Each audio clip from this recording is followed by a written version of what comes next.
Hello everyone and welcome to Road to Space. I'm Eleonore Balenci and I will be your host for this live commentary on Arianespace's flight VV23 on board the lightweight launcher Vega.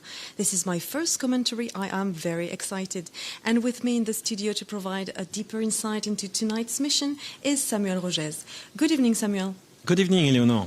So Samuel, tonight two main passengers, THEOS-2 and FORMOSAT-7R TRITON from Thailand and Taiwan, taking to the skies for tonight's mission, entitled Golden Horizon, to illustrate the collaboration between the two countries as they embark on their celestial journey together. In additional 10 Cubesats are also piggybacking a ride aboard this mission. So Samuel, can you please explain in 2 words what happened during the first attempt 48 hours ago? Sure, Eleonore. We have hundreds of sensors on the launcher and on the launch pad to monitor in real time the different parameters and status of the vehicle and the satellites. As it happens sometimes, one of these sensors had a measurement slightly above its threshold, triggering the hold on of the final countdown. And what was done next by the teams? So first of all, and most importantly, our teams ensured that both the launcher and the 12 satellites were maintained in stable and safe conditions. Although they worked to understand the reason why the measurement was slightly above its threshold and to implement relevant corrective actions. This work is now completed and we are back to the final chronology. So does this mean we will start back where the chronology was interrupted last Friday, a few seconds before liftoff? Actually, no, Eleonore. Earlier today, we went back to the start of the chronology and we rolled over the different milestones that are planned during this sequence. And we are now almost 19 minutes before liftoff, with all parameters being green, as you can see on the control screen. So, all set for the launch. And last but not least, can you share with us the main milestones of tonight's launch? Yes, of course. So tonight's mission will see the following main steps. First of all the parameters must be green to authorize the liftoff. If so, we will initiate the final countdown 4 minutes before liftoff. Liftoff will be at 10 hours, 36 minutes and 25 seconds on the way to the low Earth orbit for sun-synchronous mission. The two main passengers will be separated 54 minutes and 22 seconds after liftoff, and finally the 10 CubeSats will be separated 1 hour, 43 minutes and 58 seconds after liftoff. Thank you, Samuel. So we are all set for tonight's launch, and the teams in Jupiter are now focusing on final preparations ahead of liftoff. Our launcher is standing tall on its pad with its passenger big and small safely tucked under the fairing. Tonight's mission will be just under 2 hours long as Vega delivers our passenger into orbit. Samuel, could you take us through the key events we can expect during tonight's mission? Yes, of course. So Vega launcher will take off from the French Guiana, so Guiana Space Center in South America, toward north. It will be first the ignition of the P-80, the first stage of the Vega launcher.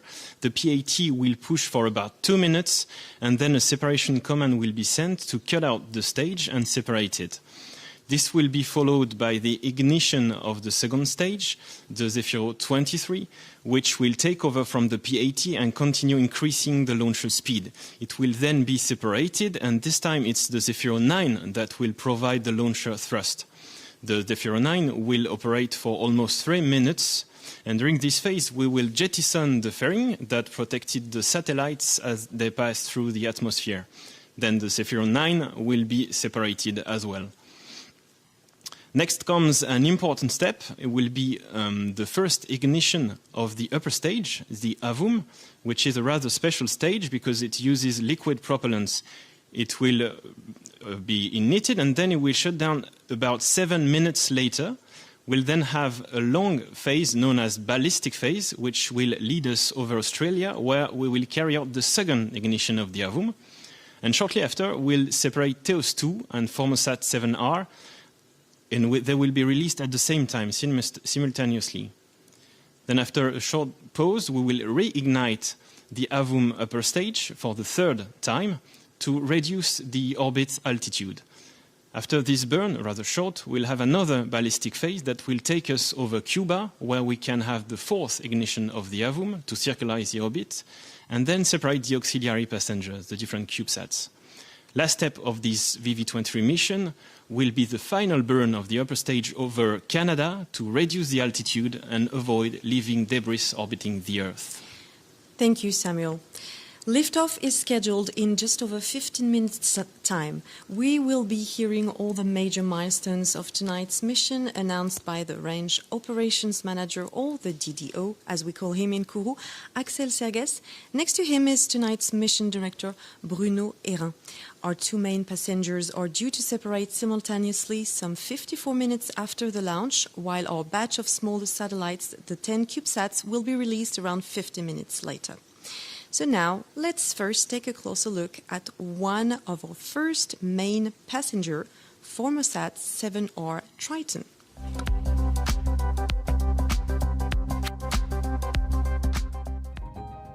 Triton, a Taiwan-developed weather satellite, also known as Wind Hunter, is a remarkable feat of modern technology.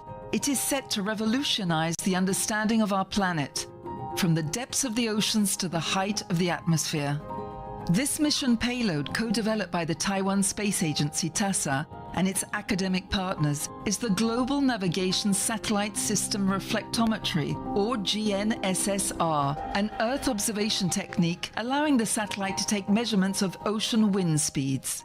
FORMOSAT-7 and Triton embody Taiwan's dedication, pushing the boundary of space exploration. As we forge ahead, we are confident that Triton's contribution will transcend borders, enriching Taiwan and the global scientific community. Together, we embark on an exciting era of cosmic explorations and groundbreaking innovations.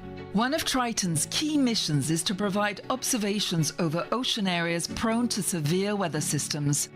In an era where climate issues are at the forefront of global concern, Triton plays a crucial role gathering essential data on sea surface roughness to retrieve wind speeds.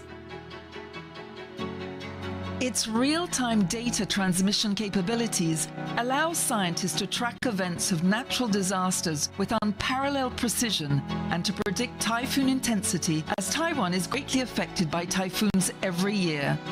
Triton can provide nearly 70,000 observations in these areas in a single day. The launch of Triton demonstrates Taiwan has the capacity to independently design, manufacture, and operate satellites. Taiwan is one of the most reliable international partners in the industry of space technology. Triton's data collection is not just about understanding our planet, it's about safeguarding it for future generations.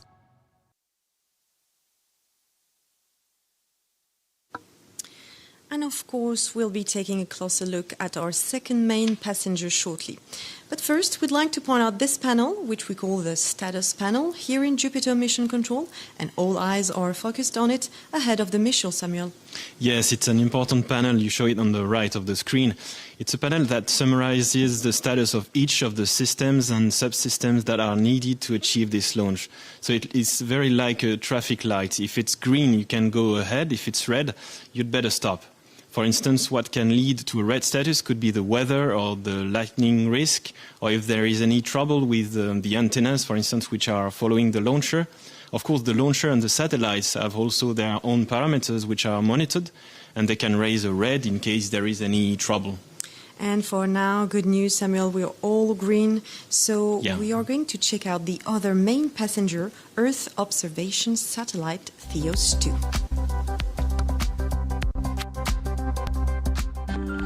Today on board Vega is THEOS-2, the latest advancement in Thailand's Earth observation satellite program, developed in partnership with the aerospace giant Airbus Defence and Space.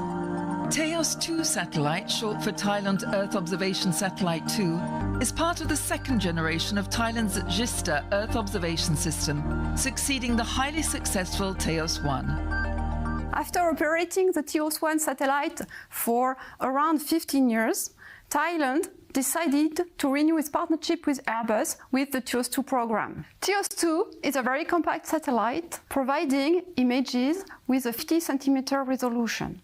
The satellite is also very agile, meaning it can take many pictures over a large area. THEOS-2 will capture very high-resolution images of the Earth's surface with great detail and accuracy. These images provide invaluable data for a wide range of applications, from agriculture and forestry management to disaster response and urban planning. In daily life, data allows for a precise and thematic mapping of cities. In crisis situations, the satellite can deliver real-time images to respond to climate emergencies in high-risk areas. This achievement results from a 5-year collaboration between GISA and Airbus. THEOS-2 represents the next big leap in Thailand Earth observation capabilities with endless possibilities. THEOS-2 opens the door to promising business partners, both local and global scale. We look forward to the positive impacts of this very high resolution satellite for our communities, environment, and the entire world. In an era marked by environmental challenges, Thailand, with its partner of choice Airbus, demonstrates how international collaboration can help to address global issues. THEOS-2 will help strengthen Thailand's national space industry and economy, making the nation one of the few in the world with sovereign access to very high-resolution geostrategic information.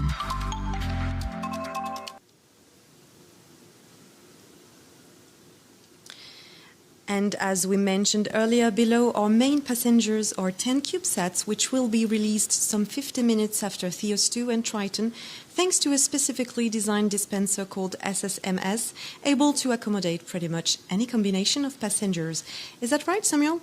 Yes, it's correct. So SSMS stands for Small Spacecraft Mission Service. It's a dispenser system which is really flexible. It was already flown on several Vega missions. The first one was in 2020 for the proof of concept flight with 53 satellites on board. And then in 2021, we had an hexagonal module supporting a main passenger and carrying as well auxiliary passengers. This time we have 2 satellites on the upper platform and 4 CubeSat deployers on the hexagonal module. So 6 of our CubeSats were developed as part of the European Space Agency's In-Orbit Demonstration and Validation IOD-IOV program. Let's check it out.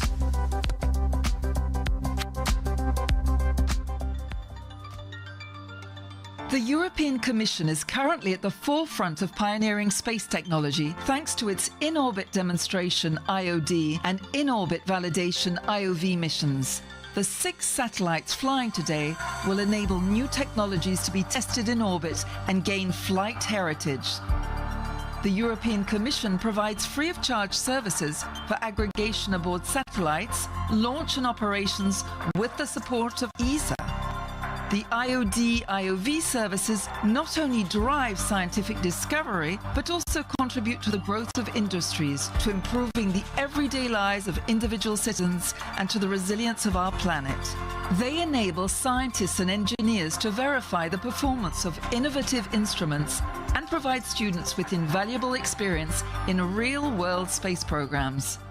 Great day for you, space. Today with Vega, we are boosting our scientific and technological leadership. Vega has embarked 6 satellites that have benefited from the in-orbit validation, in-orbit demonstration program of the European Union. In total, these are 9 experiments that we put into orbit from universities, research centers, and SMEs covering space, science, technology, population, or space environment. And coming from 5 countries: Belgium, Spain, Estonia, France, and Czechia. This is Europe by excellence. And indeed, we give the chance to new space companies as we are procuring the satellite from a very innovative company, EasySpace in the Netherlands. This is also a new territory for the Commission. For the first time ever, we have aggregated a set of different technologies and experiments on 2 CubeSats that we have called SynDeo-1 and SynDeo-2. SynDeo is the Greek name for putting together connecting, because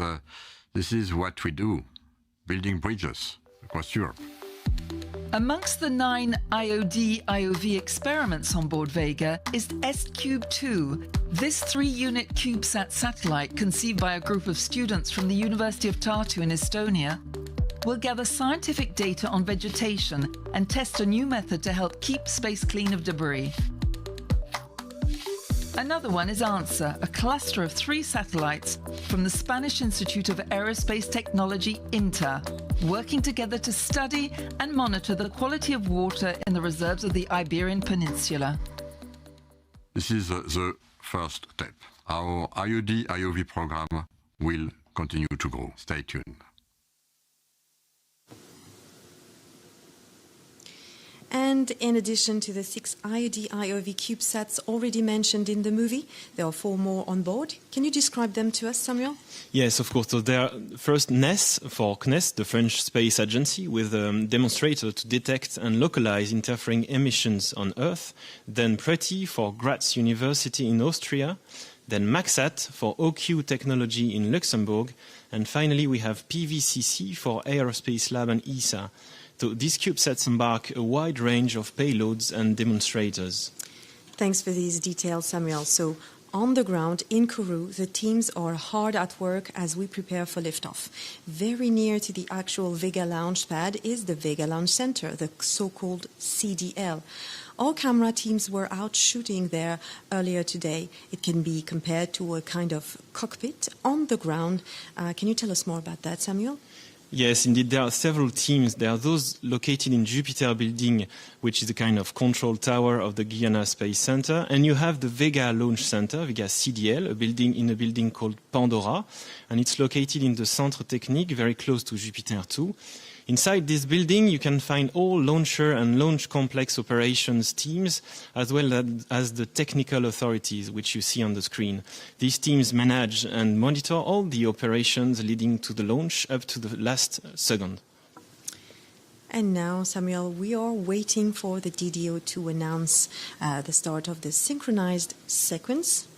And how do you think the team feel at this moment? Yeah, there is clearly some stress because you realize it's quite a great achievement. Attention pour la séquence finale, lanceur. Concentration. So yes, we just heard. Just wait. We just wait to find. Top à 0, moins 4 minutes. And you have it. Yes, we heard the DDO announce the start of the all-important synchronized sequence. It's one of the major milestones of tonight's mission. Yeah. But what does it mean, Samuel, and what's the next step?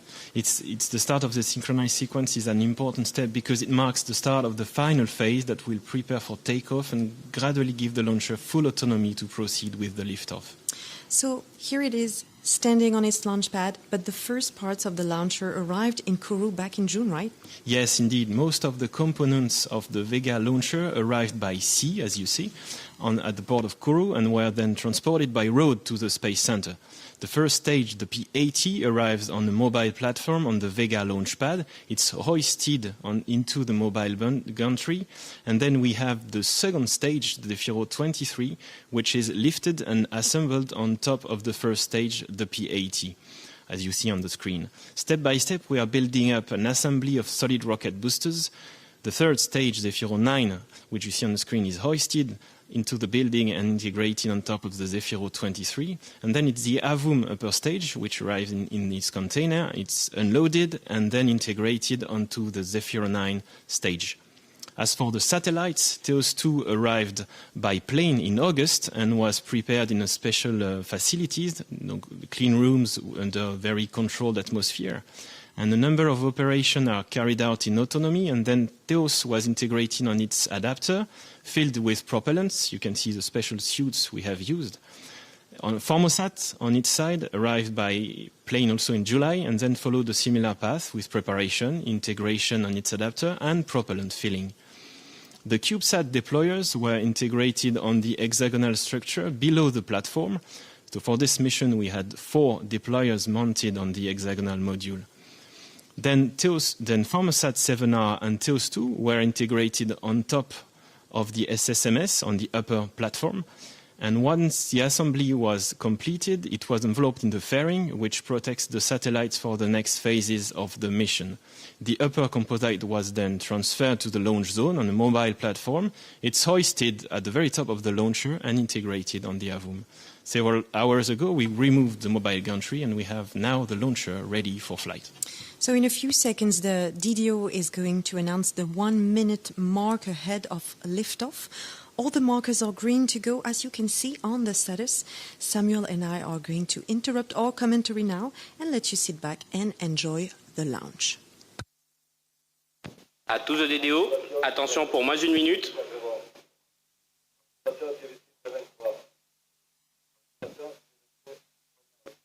Top, à 0 moins 1 minute.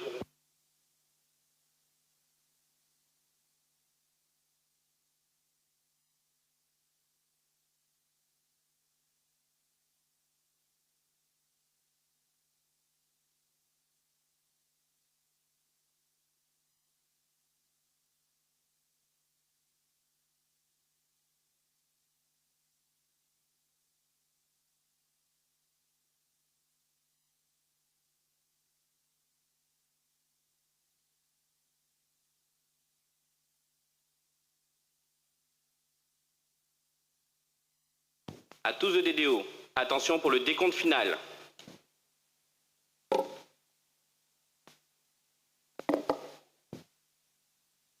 10, 9, 8, 7, 6, 5, 4, 3, 2, 1, top. Allumage P80, décollage.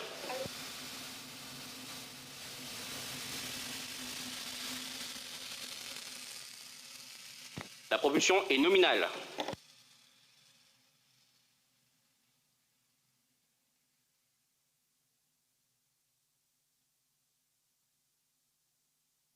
Acquisition de la télémesure par la station de Saint-Jean-du-Maroni.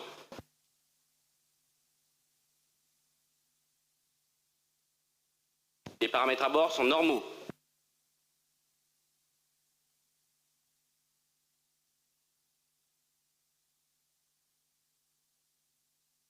Trajectoire nominale.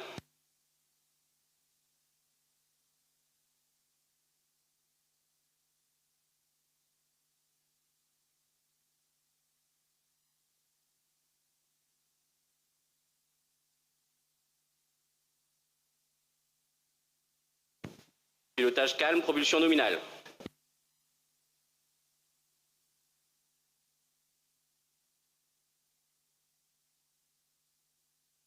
Tous les paramètres à bord sont normaux.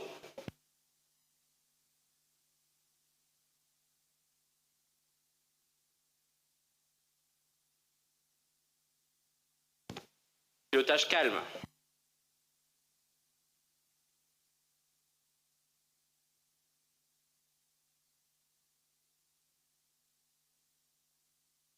Tous les paramètres à bord sont normaux.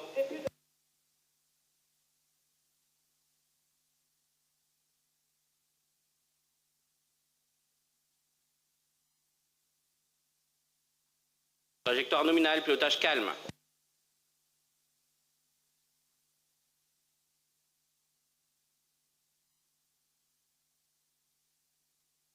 Séparation P80. Samuel, oh my God, I am very Allumage impressed. Z23. Wow, the launch, look, we can see Yeah. the P80 separation in live from the cameras. It's, wow, This is incredible. spectacular. I am very impressed to have witnessed this launch La for the propulsion est first time nominale, in my tous les life. paramètres It's à bord sont crazy normaux. how fast it went. Yeah.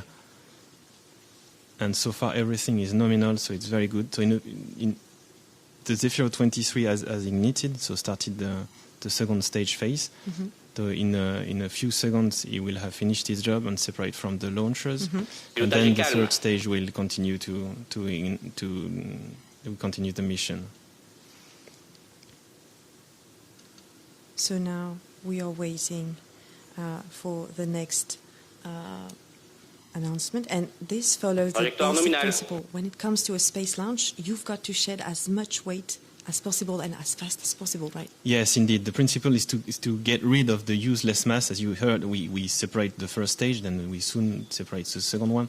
And the basics is when an engine has finished burning and consumed its propellant, we just separate it. If we keep it on board, we would bring useless mass into space. And this useless mass is also costly in terms of propellant. So that's why we split a rocket into different stages to be able to get rid of the mass as we go, when it's no longer necessary. So within 3 minutes, our launcher has gone from 138 tons to 21. That means it's shed some 85% of its mass. Yes, it's huge, and at the same time, we've gone from 0 to 3.6 kilometers per second in this time. So it's in 3 minutes. So it's crazy. So we have confirmation of the ZephyrO-23 separation, and we should have soon the ZephyrO-9 ignition. So we will just wait a few seconds for the Allumage to Z9 confirmé. Séparation quoi? It's just confirmed. It's confirmed, yes. So the fairing is off now. Why? Does it mean we don't need to protect our satellite anymore? In fact, the fairing protects the satellites when the launcher goes through the atmosphere. Because clearly when we pass through the atmosphere, it generates quite a significant environment due to the aerodynamic friction. So for instance, it generates vibration or heat for the satellites. Once we are out of the atmosphere, these aerodynamic loads have been completely reduced. So we can just get rid of the fairing. Once again, the principle is to avoid dragging a mass that is not useful anymore. And now looking at our 3D rendering of events, the animation takes into account the position of the sun and its reflection on our launcher. What we're looking at is an animation of what is expected to unfold up in space at this very moment. So this is as close as we can get to real-time imagery. Yes, this 3D animation does not show the real-time behavior of the launcher, but it shows the predicted behavior of the launcher as it is expected. So it includes, of course, the trajectory, the velocity, the altitude, the ground track, etc., the different stages separation, but also the launcher maneuvers. It really shows the launcher orientation through time, including the orientation with respect to the Earth or to the Sun. And tonight's is a sun-synchronous mission. What does that mean? Yes, sun-synchronous orbit means that the satellites are flying over the Earth region always with the same sun orientation, so always at the same local time. It means you can easily compare pictures taken at the same time, but for different days. This is why it's often used for Earth observation satellites. But it also means we have to launch at a precise time and have no launch window. Yes, indeed, because we target a precise time for the orbit. So given the mission duration from the takeoff to the injection on the orbit, then we need to launch at a precise time to respect the final local time of the orbit. And now, Samuel, we are waiting for another announcement, which is the ZephyrO separation, the ZephyrO-9. Yeah, we are close to the end of the ZephyrO-9 burning, so we call it queue de poussée, so the last part of the burn. So far, as we hear from the DDO, all the parameters on board are nominal, and the control of the launcher is very calm. So this is really good news. It means everything is on track and fine. We just had the confirmation. For the ZephyrO-9 separation. Yeah. They just confirmed the separation of the third stage. So can you please explain to us what does it mean? So it means we have finished the 3 successive significant acceleration flight phases, and now the launcher is flying very fast at 7.5 kilometers per second. So just to compare, it's 30 times faster than a commercial aircraft. So that's huge. And we are flying roughly at 200 kilometer altitude. And as for the previous stages, the ZephyrO-9 is separated and the fall down is located in the ocean. And now we are pursuing with the waiting for the Galileo signal and the Bermuda acquisition visibility like where everything is normal right now. Acquisition de la télémesure par la station de Bermude. Flight path tonight. Yeah. So we are just acquiring acquisition from Bermuda. So now we are in contact with this station. And Vega's flight path tonight takes it northwards across the Atlantic over the North Pole and back down, and along its journey, tracking stations along its path pick up the launcher signal. Who's in charge of this, Samuel? So yeah, it's a CVI team, so it means Control Visuel Immédiat or real-time monitoring, and they receive major flight parameters from the launcher all along the flight to monitor what's happening on board. It's a bit like the doctor checking the health monitoring parameters to verify that everything is fine on board. So the team in charge is located in Giulio on La Montagne des Pères, close to Kourou. It's possible, as you said, thanks to several ground tracking stations used for this mission, which are located along the ground track of the launcher. So first in French Guiana, then on Bermuda Island, and then Canada and Australia. And so another Premier step image à vous, me coming confirmez? up is the confirmation of the first ignition. Perfect timing, Yes, Eleonore. perfect timing. Congratulations.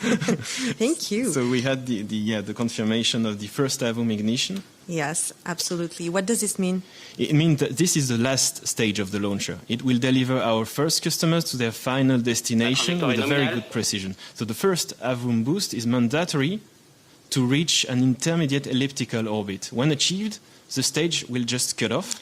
And during this phase, as we heard, we have Bermuda station, and then we'll have Gatineau, which will be acquiring data. And we're calling it the first boost because one of the features of this upper stage is that it is restartable. It can fire and shut down up to 5 times. Why is this necessary? This capability, this restart capability, allows to inject the different passengers in different orbits. It's like doing several stops with a bus. This is a major feature of Vega. Not all the launchers can propose such upper stage reignition capability. For example, today we'll have a change of orbit in between the two spacecraft separations, as requested by the customers, so they can go precisely where they want to go. And this capability is further extended on Vega C? Yeah, that's right, because the total number of upper stage ignitions is extended from 5 on Vega to 8 on Vega C. This way, we can reach up to 3 different orbits on Vega C. So hugely flexible and adaptable service for the satellite, and so a massive advantage for multiple customers. Indeed. So obviously a mission like this is the result of years of collaboration between teams all over Europe, what's known in the space world as Space Team Europe. Space Team Europe is an ESA-led initiative that brings all space actors under the same umbrella, with no barriers or boundaries between companies. Yes, it's a very complex preparation. It implies years of work for many people from various companies in different countries around Europe, across Europe. Yeah, so for a launcher like Vega, where do all the parts come from? Yeah, let's take a few examples. There are parts coming from all over Europe, as I said, with teams working all together. If we come from top to bottom, the fairing is produced by the aptly named Beyond Gravity in Switzerland, the dispenser by Saab in Czech Republic and Italy, the adapter and the AVOM structure by Airbus in Spain, and the boosters, of course, by Avio in Colleferro in Italy. So here, I would like to take the opportunity to say a warm hello and congratulate all these teams for all what they did to make this launch happen. Yes, congratulations to everyone. It represents years of work. And now on the ground in Kourou too, there are many different teams involved. Some people live there year-round, others spend weeks or months on site ahead of each mission. Our camera team went out to meet them. We are going to take a look right now. Let's check it out. Paramètres à bord normaux. Attualmente mi occupo di coordinare e pianificare le attività delle squadre impegnate sulla fabbricazione e quindi integrazione degli stati a propellente solido, nello specifico del P80 per il lanciatore Vega. Moi, en tant que responsable ensemble à mon équipe, on a le rôle de certifier la conformité du chargement qui a été utilisé pour les premiers étages du vol Vega VV23, c'est-à-dire les P80 F21. In Avio sono un tecnologo del gruppo di assemblaggio, integrazione e test. La campagna di lancio ricopre un ruolo di responsabile del cosiddetto burrone, ovvero mettere a disposizione e gestire tutta la documentazione operativa e fornire subtecnico durante tutte le operazioni di integrazione meccanica et pyrotechnica. Alors, pour la campagne Vega, je travaille avec Avio conjointement. Avio, c'est l'industriel qui est responsable de l'intégration du lanceur, pour que les opérations sont réalisées conformément aux spécifications qui permettent de garantir la qualification du système de lancement. Allora, in questa campagna Vega rivesto 2 ruoli. Sono assistente avionizione e quindi seguo tutte le attività di test avionici sul lanciatore, quindi la gestione delle risorse l'analisi e la corretta esecuzione dei test che vengono eseguiti e la loro pianificazione. In più rivesto il ruolo di responsabile di tutte le attività sul banco di controllo, la gestione delle persone e il corretto funzionamento del banco, perché è la più importante necessaria nella campagna di lancio. Alors, je suis le responsable des ensembles de préparation satellite au centre spatial. C'est-à-dire que je suis responsable des bâtiments qui accueillent le satellite. Derrière moi, ce qu'on voit, c'est une salle où justement va être préparé le satellite dans un premier temps, et puis rempli. Après quoi, on va pouvoir satellite vers la zone de lancement où il sera intégré. Les paramètres à bord sont normaux. Alors mon rôle, c'est simple en fait. J'accompagne nos clients satellites depuis la fin de leur phase qui est dite standalone, c'est leur préparation de leur satellite, jusqu'au lancement. Donc cette phase, elle s'appelle le plan d'opération combiné. En fait, c'est l'intégration des satellites sur le lanceur. Paramètres à Toutes les bord normaux, structures trajectoire nominale. qui vont permettre de l'intégrer sur le lanceur. Donc nous sommes à J-5, à 5 lancements, et ce jour est dédié au transfert du pack. Donc le pack, c'est l'ensemble des sites sous coiffe vers la zone de lancement. Et nous avons la chance de voir le pack qui démarre. C'est évidemment un événement majeur de la campagne. Et j'en ai les poils qui se dressent tellement ça me rend heureux qu'on en soit arrivé là.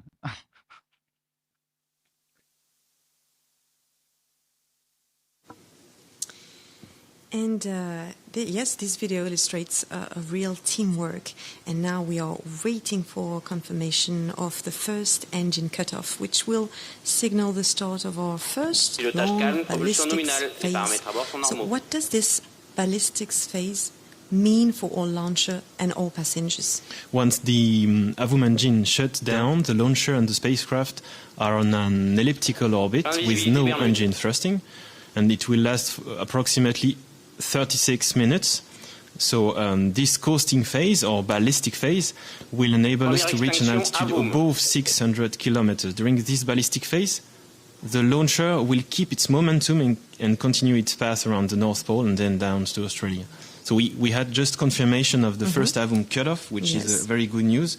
It means we are at the right location expected. Absolutely.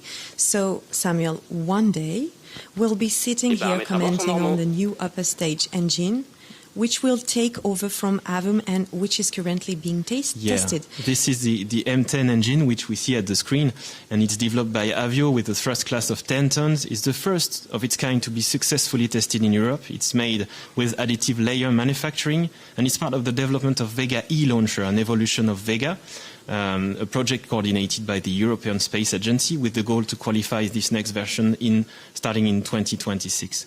It uses oxygen and methane as propellants, and it was successfully tested in Avio's test facility in Sardinia, as you see the videos, last year and since August this year. Recently, we achieved a final test of 340 seconds and changing several times the propellant mixture ratio, which was a key because if we can modify the level of thrust of the engine, then it's a really key step towards reusability. Thanks for that, Samuel. Can you just take us back through the mission so far and where we are now? Yeah. So Vega Lift-off took place from the Guiana Space Center. It was triggered by the ignition of the P-80, which is the first solid stage of Vega launcher. The P-80 stage pushed for about 2 minutes, and then it was separated with the separation command, and the stage was just cut from the launcher. It was followed by the ignition of the second stage, VV23, which took over from the P-80 to continue increasing the launcher speed. It was then separated, and this time it was the VV9, the third stage, that provided the launcher thrust. During the VV9 phase, which lasts for almost 3 minutes, we had the separation of the fairing that protected the satellites as we passed through the atmosphere. Then the VV9 itself was separated as well. Then we had an important step with the first ignition of the upper stage, the Avum, the one equipped with liquid propellants, and it lasted approximately 7 minutes, and then we shut it down just recently, and we start the long phase we know as ballistic phase that will lead us over Australia, where we'll carry out the second burn of the Avum stage, and shortly after separate simultaneously THEOS-2 and FORMOSAT-7R. After a short break, we'll then reignite the upper stage for the third time to reduce the orbit altitude. And this burn will be very short. And after we'll have another ballistic phase to go over Cuba, where we can have the fourth ignition of the AVUM and the separation of the CubeSats. The very last step of this mission will be the final burn, the fifth burn of the upper stage over Canada, to reduce the altitude and avoid leaving any debris on the orbit orbiting the Earth. Thank you very much, Samuel, for these details and very important steps. And now we are waiting for the loss of signal in Gatineau. And during this ballistic phase, if we lose contact with our launcher, this is completely normal, right? Yes, indeed. During the ballistic phase, it's normal that the ground tracking stations are not able to maintain the contact with the launcher as we go up to North Pole. And yes, we have just confirmation of the loss of Gatineau, so which was expected. And as soon as we, in fact, memory on board is recording all the flight data we have, so it's not an issue. And as soon as the next ground station will be in visibility, so it will be New Norcia in Australia, then the data will be downloaded. So this way, all the information of the flight can be available. So Samuel and I are now going to interrupt our commentary for the next half hour during the first ballistic phase. You can follow the mission here on Road to Space thanks to our state-of-the-art 3D imagery, which shows you in real time the launcher's expected behavior up in space. The second AVUM boost will occur a couple of minutes later and will be followed by the separation of our two main satellites at H+54 and 53 seconds. The CubeSats will be released some 50 minutes later. So Samuel and I will be back at H+50 minutes. See you soon. See you soon.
and welcome back to Road to Space. So we're about to reach the end of our first extended ballistics phase. We're just about to resume contact with our launcher in just under a minute as the ground tracking station of New Norcia regains visibility. Samuel, what's happened in the time we've been away?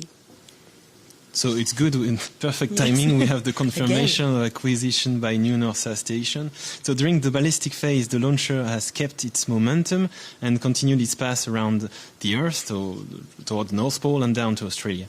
During the ballistic phase, as we said, there is no engine burning, so we just keep on the momentum and reach the following steps of the orbit. So here we are now in contact with New Norcia. And we see our colleagues in CVI who are in direct contact with Vega. Yeah, it's the team in charge of the real-time monitoring of the launcher. So we see a number of my colleagues who have been working for years now on this mission. So Justine Tenil here, Amel Girard as well, and the Avio colleagues. So they are checking the onboard parameters in live, and they are monitoring that everything is fine. And it's possible thanks to the different stations we have. Mm-hmm. So we have just in live, while I was speaking, the second Avio ignition confirmed by the DDO. Yes. Can you remind us, Samuel, what's the purpose of this second boost? Yes, the purpose of this second boost is to circularize the orbit, raising the perigee, which is the lowest point of the orbit, in order to reach a circular orbit close to 600 kilometers, which is the target altitude to release the first passengers. Mm-hmm. So we just have the ignition of the Avum, and it will last around 1.5 minutes, so it's rather short.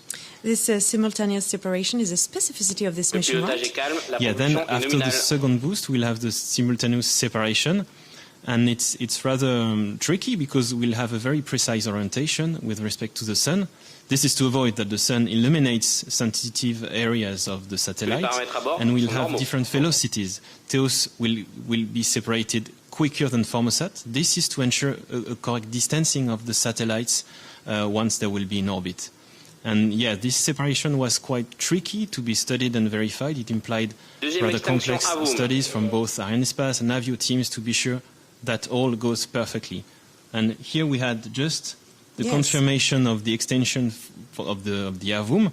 So it means we are exactly on the right orbit. The separation normally should start soon. Exactly. So back in Jupiter, we can only imagine the concentration as everyone awaits the result of years of work. It is indeed a great technical and human adventure for the people involved in this launch. Indeed, yes. For this mission, it has implied years of work. It's true on launcher side, but it's true also on satellite side. So they've been working for years on these satellites. So here is really a key step we are waiting. Les paramètres à bord sont normaux. So now waiting for the last announcement from TDO. So we have a slight orientation maneuver before, and then once we are correctly aligned, séparation THEOS-2 et FORMOSAT-7R TRITON. For the confirmation. And there we go. Oh my God, nice. That's a great news. We can see the teams.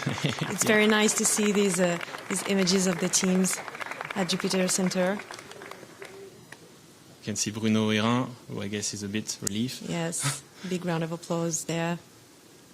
And nice moment and to Stéphane share. is being equipped. So I guess we'll be discussing with him soon. Yes, they are cheering up right now, and we might be able to have a few words from Stéphane, and we know that there is a high level of concentration. Here on the screen is Adriana Marcello, project director for THEOS and FORMOSAT satellites, so with Airbus customer on her side, so I guess she's really relieved after years of work with the teams.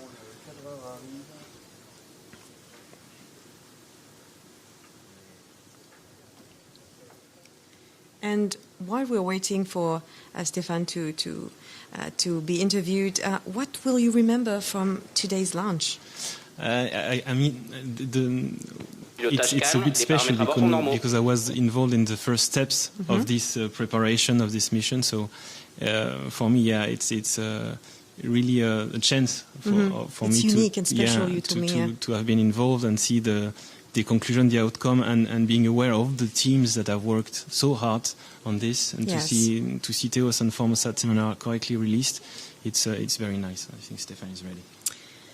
And Stéphane is with us, CEO of Arianespace, live from the Jupiter Control Center.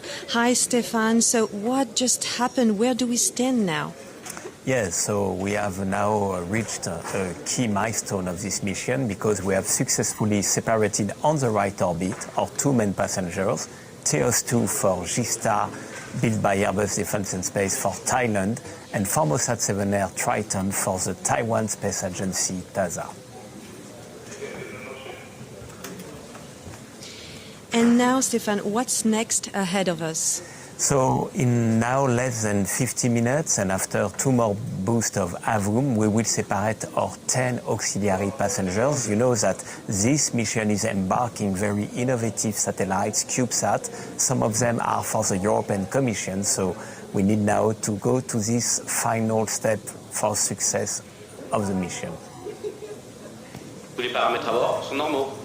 Of course, we hope so. And to conclude, maybe one last word to address?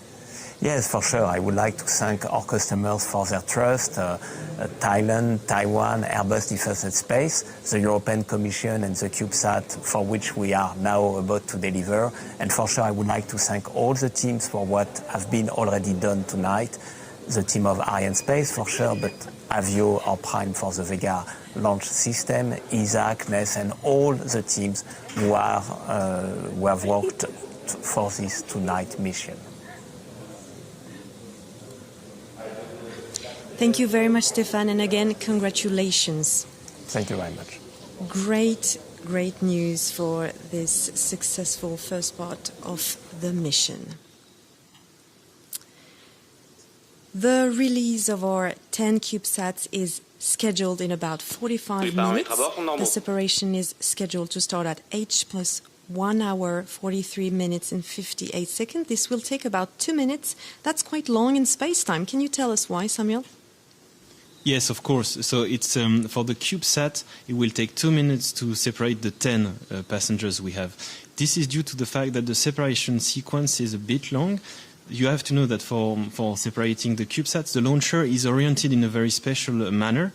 This is to obtain different velocities for the CubeSat once separated.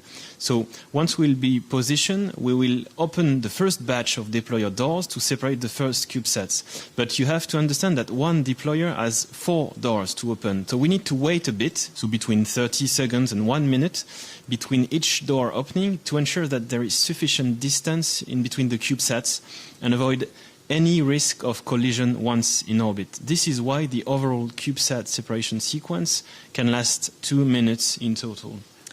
Thank you very much, Samuel, for this last detail as we are closing our launch show tonight. Well, I have to say thank you to everyone. You can follow the rest of Arianespace's mission VV23 here with us on Road to Space, thanks to our state-of-the-art 3D imagery, which offers a recreation of the launcher's expected behavior up in space. Thanks again, Samuel. It was a pleasure commenting with you. Thank you, Eleonore. It was really also a pleasure for me to comment this launch live with you, and I would like again to thank all of the team members which were involved in this launch. Yes, thanks to the whole team that has worked so hard to bring you this live event, and to our translators Lucille and Damien. And I guess we can wish all the best to the CubeSat passengers that are still on board waiting for their safe separation. Of course. Enjoy the rest of tonight's mission and goodbye. Goodbye. Le pilotage est calme, les paramètres à bord sont normaux.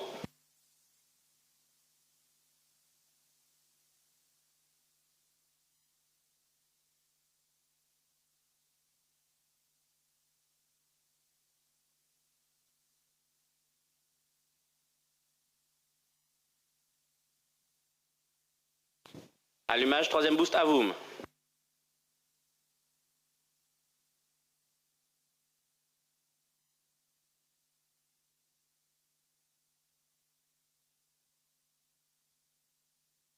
Extraction, troisième boost, à vous.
Tous les paramètres à bord sont normaux.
Tous les paramètres à bord sont normaux.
Fin de réception par la station télémesure de New Murcia.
Acquisition d'un télémesure par la station de Bermude.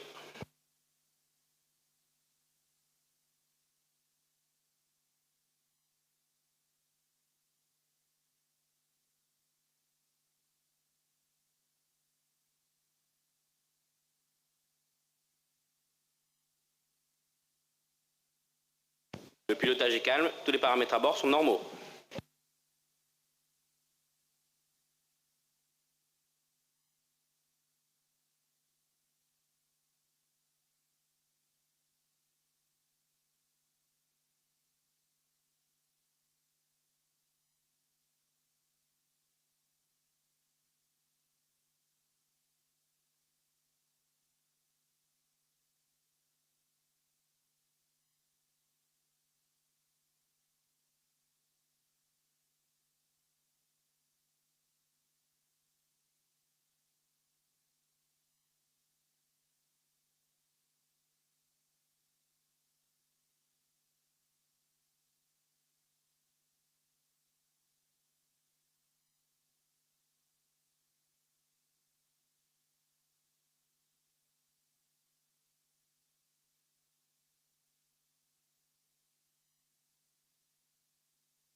Allumage 4e boost Avum.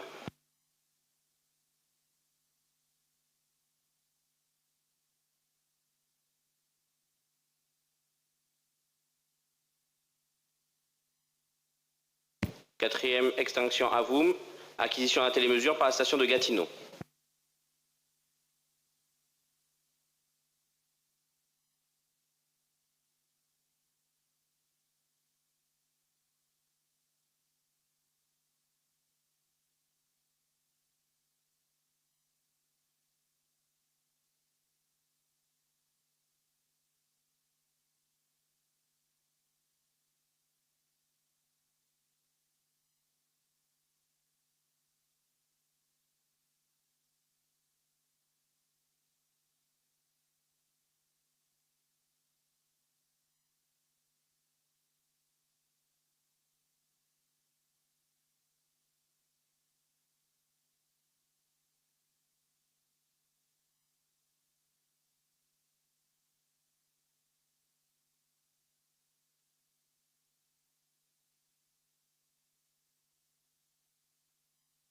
Séparation PVCC, Answer F2 et CSC1.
Fin de visibilité Bermude.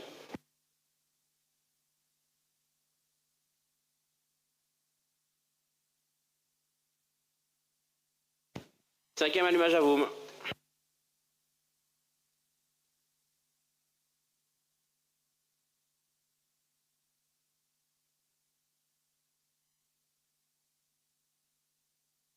Pilotage calme, propulsion nominale.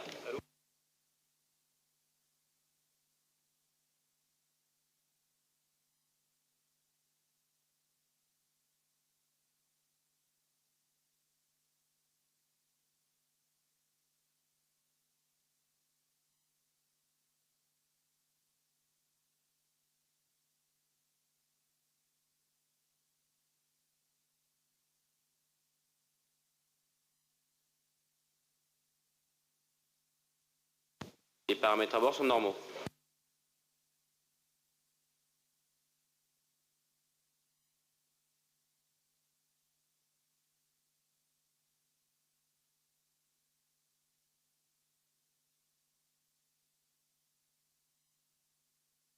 La trajectoire est nominale.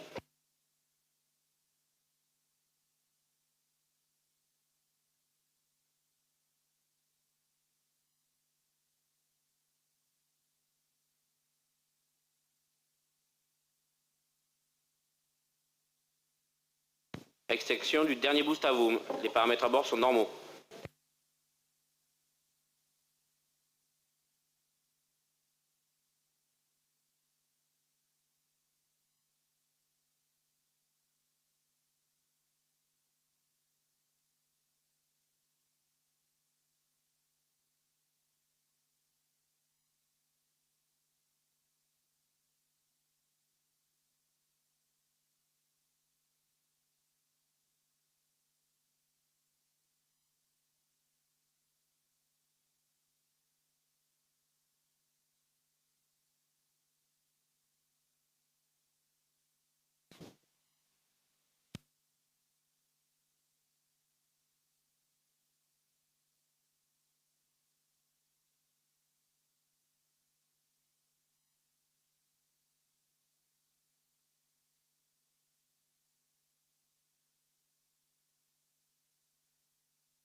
Passivation des réservoirs.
Perte de la télémesure par la station de Gatineau.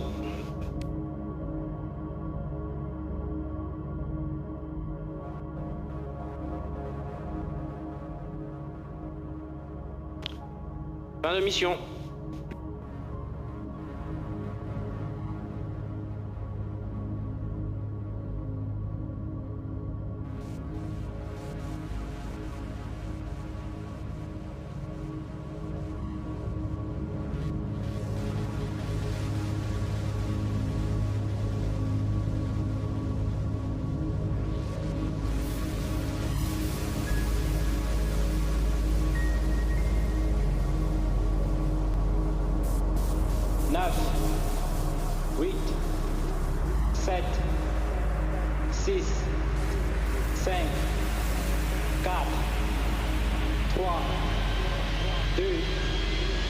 Unité.